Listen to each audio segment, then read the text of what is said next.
Greetings everyone, I'm Mar. Once again, this is my opinion, and as you can tell from the title, I am continuing my trek, pun intended, through the episodes of Star Trek. This time we're still on The Next Generation, or at Season 1, Episode 4, even though I'm not reviewing every single episode in the seasons. This is The Last Outpost. And this episode is famous, or infamous, depending on your point of view, for the introduction on screen of the Ferengi.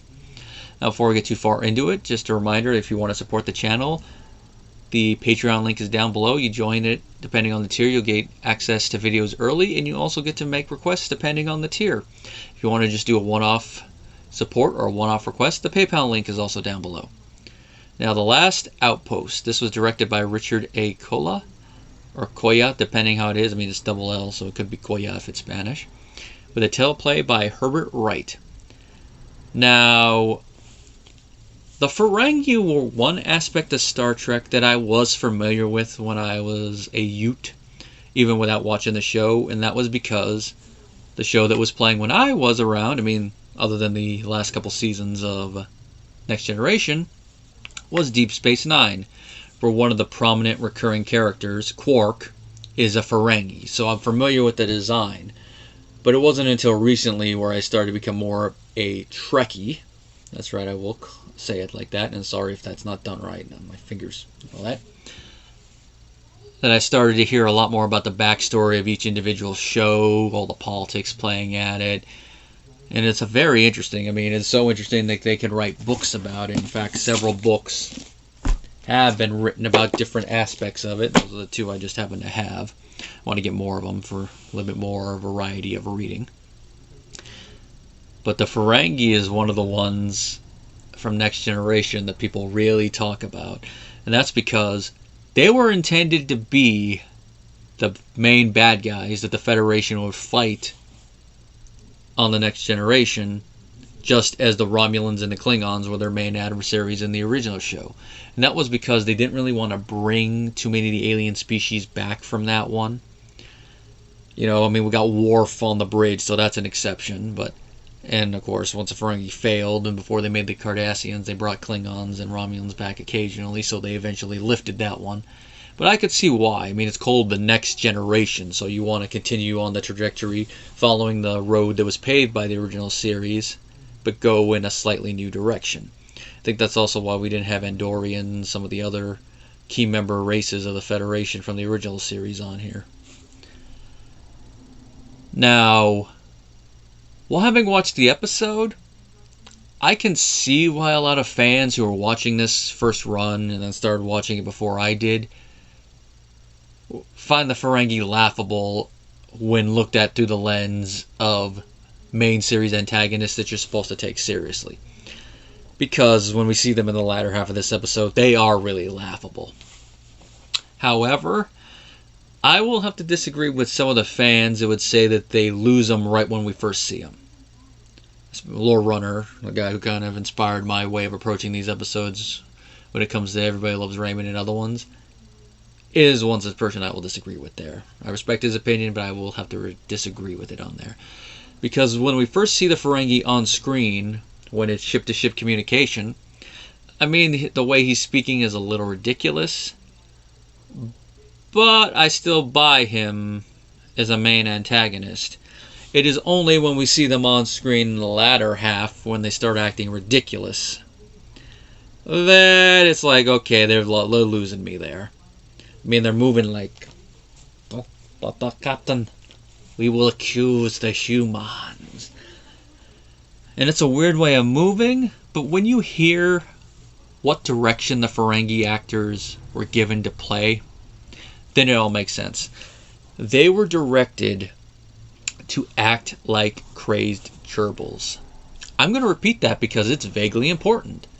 They were directed to act like crazed gerbils. I would really like to know what the rationale for that is, the direction for your main antagonist that you're trying to build up and introduce in the same episode is. Like, could you imagine if they gave the Klingon actors or the Romulan actors direction like that back in the original series? Both of those races would have been dead on arrival. I mean, they added more to the Klingon lore in this show with Worf and all of his episodes. But can you imagine if they didn't even have that badass backstory already before they added more lore to it? Oh, jeez. It's no wonder Armin Shimerman, who plays Litek in this episode, who is the lead Ferengi on the away mission. No wonder when he went to Deep Space Nine, he did all he could to revive the Ferengi as a credible race. I mean, still used for fun episodes and a little humorous, but a little bit more credible than... And Armin Shimerman, this is what he has to say about how the Ferengi were played in this episode. I was pretty much playing over-the-top villain. That turned out to be very comical. I thought it was being serious, but obviously it was not serious. It's because there was no subtlety to the performance. There was no attempt to try to give them some real cojones. It was bad acting. It was just bad acting. They liked it.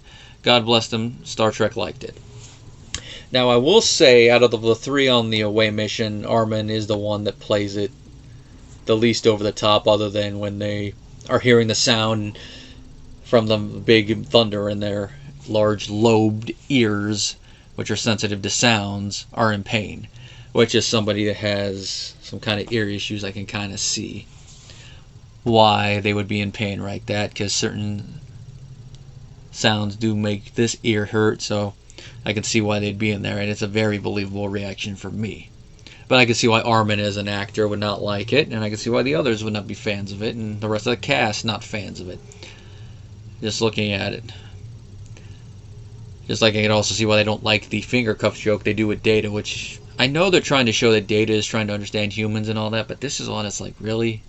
Chinese finger cuffs, that's what you're going with? Oh well. Here's something Rick Berman said about the Ferengi before we get on to the older thing. Their silliness quotient ruled them out, and they would still reappear throughout the show, but they weren't the main bad guys. The plot of the episode, now that I got the Ferengi stuff out of the way, is that the Ferengi have stolen a very crucial piece of technology from the Federation, and the Enterprise is chasing them. They go over this planet where both ships are incapacitated. Now, before the Ferengi are introduced on screen, our characters are thinking, like, I wonder if the Ferengi did this. Then they realize the Ferengi are also in the same boat they are. When they start talking, it's like, you have disabled our ship. But through some research, they find out that their ship was disabled by the planet. There's a force field around it, and it's sucking energy from their ship. They eventually do come to a decision and make an agreement with the Ferengi to both send a boarding party to the planet to try to find out. The Ferengi betray them, attack them with these energy whip-like weapons that we only see one more time on screen, and that's, I believe, later in Enterprise, although we do see a cameo appearance of one of them in the toy that Quark has in his room, his Marauder Mo action figure. Which is a weird weapon, but it works for how over-the-top the Ferengi are in this episode. They're whipping it good, as it were. When the Federation comes along, Ferengi whip it. Couldn't resist. And it's when it's on the planet, they come to blows. We see the Ferengi are a little bit stronger than their size, would have you believe. And we find out the source of this. It's an empire from ages past, and this was their last outpost. Hence the title. The Empire fell ages past when there was a supernova in their primary system, and I guess it spread out to the rest of their systems where their outposts fell, and this is the last one that had not had contact. Well, the Ferengi and the Federation fighting awakens the Guardian of the Last Outpost, who poses a question to them all. The Ferengi are starting to do their whole things. We are innocent. We were attacked by these humans. Deal with them. We will be in the Empire. And it is Riker who is in charge of the away mission, which, like in the episode with the Harada, this is part of his arc, which will eventually lead to him becoming the captain of the Titan. So his whole indecision when it comes to commanding as a captain, but commanding as number one. He manages to calm the Guardian down, and I love that part of it is not with fear, and part of him is remembering his art of war.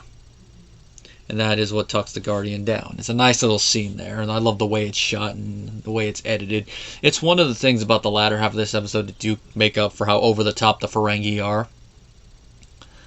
I mean, it doesn't fully make up for it, and I can understand why people would hate this episode because of the Ferengi, but it's a moment like that where it's like, it brings it back up a notch to save this episode, at least in my light, from being one where you'd rant on. But it's one of those ones where it makes this episode a mixed bag. And there's some other things of note to mention about this, like this is the first episode where we see Geordi give a report to the bridge from engineering. And the producers liked the image so much that Geordi became the chief engineer from season 2 onward. It's a nice little place for him to be, I guess. Alright. At one point in the episode, Captain Picard drops an S-bomb, but it's in French. Merde. And that slipped past the censors for some reason. I guess none of them took French in high school. Or they figured, he's cursing in a foreign language. Only the people who understand what he's saying will get it.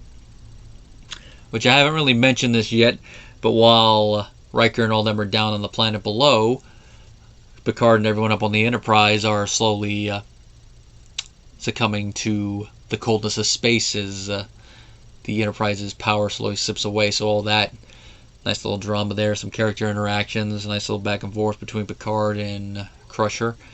I mean, there's not really much you can work with. I mean, as people slowly freezing to death, and once they get the power back, all well that ends well. There's another funny little thing tying into the Ferengi is that when Aaron Eisenberg, who played Nog on Deep Space Nine, auditioned there, he was provided a copy of this episode. It's like, you guys could give him better Ferengi episodes to show him, like the one with the Ferengi who's not going with Prophet. Oh my god, you guys had to give him the fresh off the boat Ferengi episode. Well, other than their profit motive in establishing their race as being capitalists and comparing them to Uncle Sam and Yankee traders, which is a weird comparison, which I'm going to get into why I think they put that in there and others think. It also establishes that they are misogynistic. I mean, the whole thing of, you work with your females, you clothe them, which of course will continue onward into later episodes, and even into Deep Space Nine. I mean, there's a whole episode about Moogie. Your mother is wearing clothes. Probably the only time you'll ever hear a character go, "Mother, get undressed this instant," and not it being an edifice thing. Now, the reason I and others think that they put that whole Yankee Traders comment in there was to assuage any negative interpretation of the Ferengi, specifically them being caricatures of the Jewish stereotype. We all know the Jewish stereotype. Moneylenders with money, the big noses, ugly. I mean, the whole, like a better way to put it, Jewish magic thing. There's so many other parts with the stereotype there, but to avoid that. Now, I'm not going to say anybody that views the Ferengi, especially this early, as going into and playing to that stereotype is wrong, but it's one of those things that I don't see it. The way I look at it, not every character or race that is built up to be only concerned with money is automatically a Jewish stereotype, reclothed. I mean, look at Watto in Star Wars. They said the same thing about him, but it's one of those things that, like, I don't see it. That one, though, I could see a little bit more because of the fact he has a proboscis snout, so it's like the money thing and all that, but it's like I said, not every character that's done like that is playing into that stereotype. Here, it's just they're capitalists. They're making fun of over-the-top capitalists. It was made in the 80s, so it's one of those things that's tying into the excess of the 80s, making fun of it and critiquing it, showing what capitalism, when it's taken to an extreme, how bad it can get, which they will continue to go with that once we get to Deep Space Nine and we actually see Ferenginar and see just how ridiculously capitalistic their society is. I mean, having to pay 3 strips of gold pressed latinum in order to sit in a chair. Use 10 strips to use the elevator. Talk about inflation. Other little moments like that. But like I said, I can see why some people would view them as that, but I personally don't view them as that. In this episode, they're more like analogs for goblin characters from the fantasy series is pick any one than they are for that. But of course, if you actually do research some of those things about the Jewish stereotype, you see there is a little bit of truth with it. Although there is a dark thing to it, like the whole thing about them being moneylenders. That's because in certain parts of Europe, that was the only job they could do. So it's one of those things that people hated Jews because of them being moneylenders, but that was the only job they'd let them do. You know, it's a vicious cycle. I'm not going to get too far into the history of that stereotype since I brought it up, because that's a whole topic for another video, another day. Just something I thought I'd mention, but not really much else for me to say on that thing. All in all, The Last Outpost is an okay episode. I mean, the Ferengi are ridiculous when we see them in person at the end, even though their designs are pretty good. You know, the big old heads reminiscent of the gray alien design, and flat thing on their noses, the fact that they're orange, they got the blue fingernails, nice little design. The beginning of what we would see of their culture is nice. I mean, there's not a lot of depth there, but it's a start. And of course, with the advantage of hindsight, they will be redeemed later on in Deep Space Nine. So it's one of those things like, just grit and bear it, boys. Or, just stand and wave, boys. Just stand and wave. What's the matter with you? A couple of the jokes don't work. It's mainly the character interactions and some other nice little firsts. And of course the ending thing with Riker that really do save this episode. But other than that, there's not really any other reason to watch it unless you're going to marathon the series, or you want to show your friend who is being introduced to the series the first. Like you want to show them the first episode of the series, Last Outpost. Want to show them the introduction to Ferengi here. Want to show people an episode that really rant? Show them Code of Honor. Now that's one that if they turn at you and punch you in the face after the episode's over, you will kind of earn it. Till next time, guys.